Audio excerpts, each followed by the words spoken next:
Ceci est une émission payée par l'heure de la bonne nouvelle. À l'heure de la bonne nouvelle aujourd'hui, Jésus est la vie. Au commencement était celui qui est la parole de Dieu. Il était avec Dieu, il était lui-même Dieu. Tout a été créé par lui. Rien de ce qui a été créé n'a été créé sans lui. En lui résidait la vie, et cette vie était la lumière des hommes. Celle-ci était la véritable lumière, celle qui, en venant dans le monde, éclaire tout être humain. Aujourd'hui, nous allons justement parler avec François et Jeff, Bonjour. Mes collègues de toujours, sans lesquels je serais bien perdu ici à l'émission. On va parler de la vie. On a parlé de la mort lors de la dernière émission, alors c'est tout à fait normal qu'on parle de la vie, surtout que Jésus est beaucoup plus la vie que la mort, en réalité. Il y a beaucoup plus à dire sur la vie que sur la mort. Et on va retrouver un des grands amis de Jésus qui est mort, mais que Jésus va ramener à la vie, bien sûr. On parle de ce personnage que beaucoup de gens connaissent. On parle de Lazare aujourd'hui. Mais François, toi, tu es allé rencontrer les gens pour justement savoir qu'est-ce qui arrivait, quelle était la pensée des gens face à la résurrection. Oui, c'est ça, c'est la résurrection qui est le thème, la question qu'on a posée aujourd'hui dans la rue. Alors, on écoute ça, s'il vous plaît.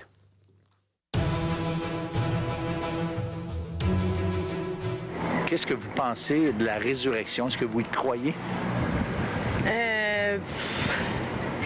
Plus ou moins, je sais pas. Je crois qu'il y a une forme de résurrection pour nous aussi. Ben, ça, j'y crois pas tant. Là. Mais on peut se réincarner, comme j'ai dit. Donc, techniquement, c'est un petit peu comme ça. On revient à la vie, mais d'une autre forme. Non. Ça me dit rien, ça. Est-ce que nous, on va être résurrectionnés? Excusez. Ressuscités. J'en ai aucune idée. En réalité, en écoutant les gens, c'est comme si la résurrection, c'était une vérité qui était pour les gens plus vieux. En fait, il y a quelques générations, parce qu'on en parlait beaucoup dans la religion. Mais maintenant, ça a été remplacé par d'autres idées comme la réincarnation, entre autres. Tu sais, on va revenir, mais sous une autre forme, etc. Ouais. C'est quand même pas tellement présent, si je me fie au... C'est une vérité qui peut s'oublier facilement parce que même dans le temps de Jésus, Israël était préparé, eux, à croire la résurrection, parce que dans leurs écrits, on parlait de la résurrection. Pas tellement clairement, mais quand même. Même dans un très vieux livre comme celui de Job, Job parle qu'il va voir son Rédempteur, puis pas avec les yeux d'un autre, mais avec ses propres yeux. Ouais. Donc, il y avait cette forme de croyance chez les Hébreux de la résurrection du corps. Mais c'était pas tellement évident quand même, parce que on sait que Jésus, lors des derniers moments, avant sa crucifixion, disons la dernière année de son ministère, a commencé à parler de ce qui allait arriver à Jérusalem, et il citait toujours trois choses qui allaient arriver. Il allait être livré entre les mains des anciens, ils allaient le crucifier, et il allait ressusciter. Donc, il allait revenir à la vie. Et ça, il disait à ses disciples, mais eux, la Bible nous dit à plusieurs reprises que ça rentrait pas. Eux, ils saisissaient pas cette vérité. Tant et si bien que la journée où Jésus est ressuscité, ils ne croyaient pas. Les femmes sont allées au tombeau, ils reviennent avec la bonne nouvelle, Jésus est vivant, il n'est plus là. Puis là, ils ne croient pas. Et pourtant, il les avait dit...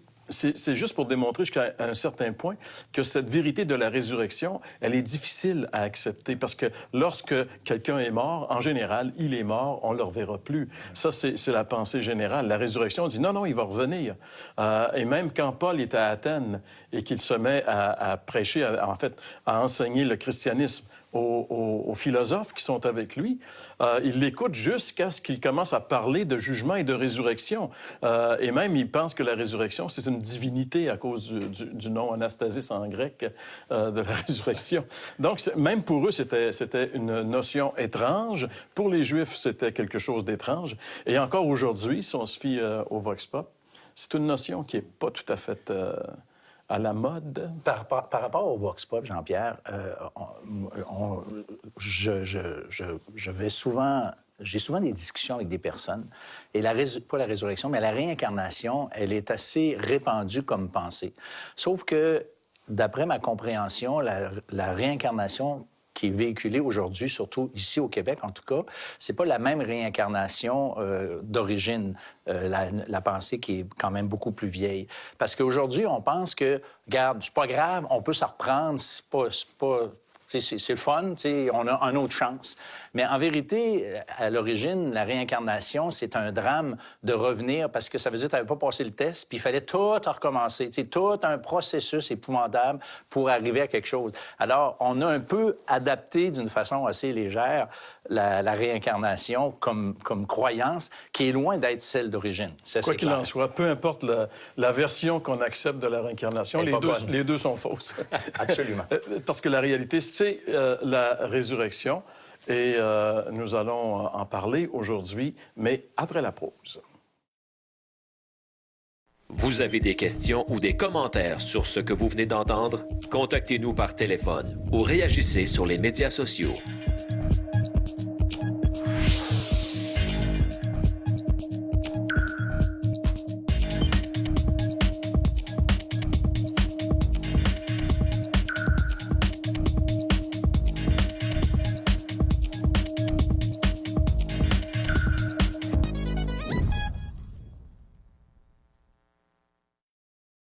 Vous êtes touché par ce que vous entendez dans cette émission?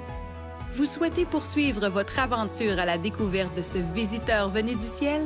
Commandez dès maintenant votre Évangile de Jean tout à fait gratuitement.